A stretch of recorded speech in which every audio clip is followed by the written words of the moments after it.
Greetings and salutations. This is your friendly neighborhood armchair philosopher, Fragments of Memory. Um, I'm reminded of the 2001 Royal Rumble of WWF, now WWE fame.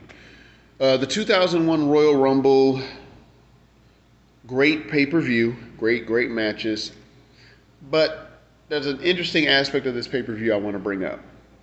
If you remember, right around this time, Drew Carey was doing an improv show.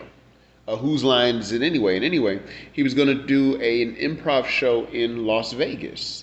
It was sponsored by Doritos, and he wanted to promote this paper. It was a pay-per-view event, and he wanted to promote it.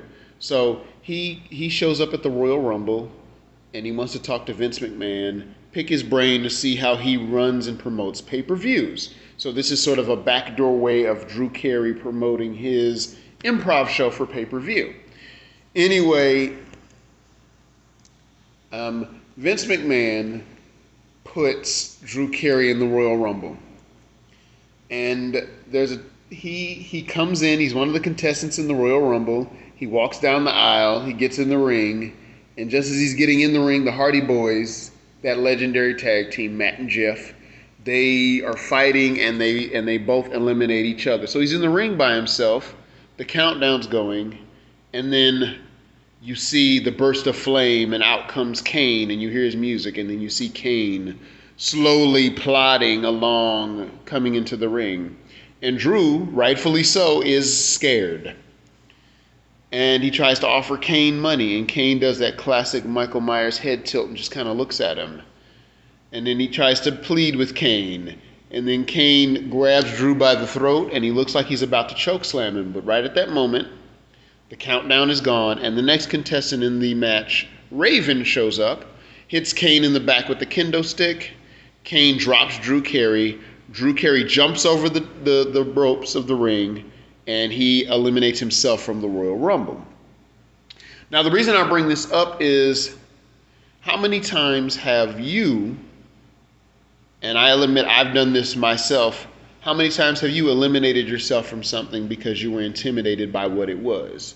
Maybe it was asking someone out that you were attracted to. Maybe it was going to an event that you wanted to go to. Maybe it was simply maybe it was just simply there was something you wanted to do, something you wanted to buy, somebody you wanted to talk to, but you eliminated yourself. You said, oh, they're not going to like me because I'm too this. They're not going to like me because I'm too much of this or not enough of that.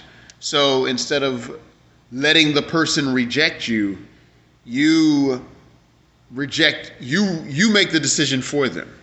You reject yourself before they can. Therefore, the blow will not be as hurtful, as painful.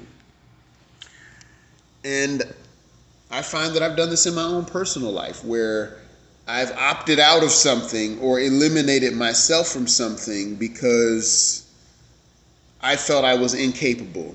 I felt I was not enough. I felt that I didn't have the right charisma. I didn't have the right swag. I was recently watching a video with a clip from a Steve Harvey show, and I know his is a name that will live in infamy.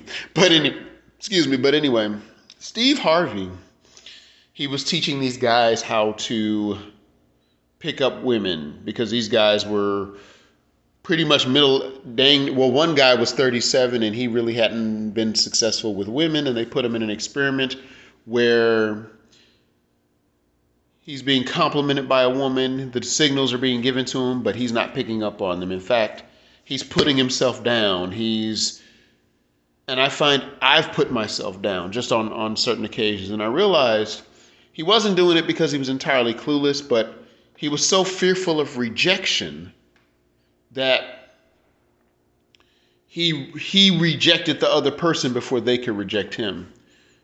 And I find I've done that. I've found that in my own personal life, I've put myself down because for me, it was like scorching the earth.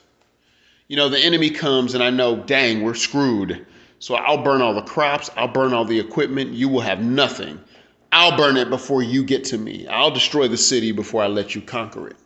And that's been a mentality I've had for a very long time. So when someone compliments me, I find that I don't just thank them for the compliment, I dodge the compliment.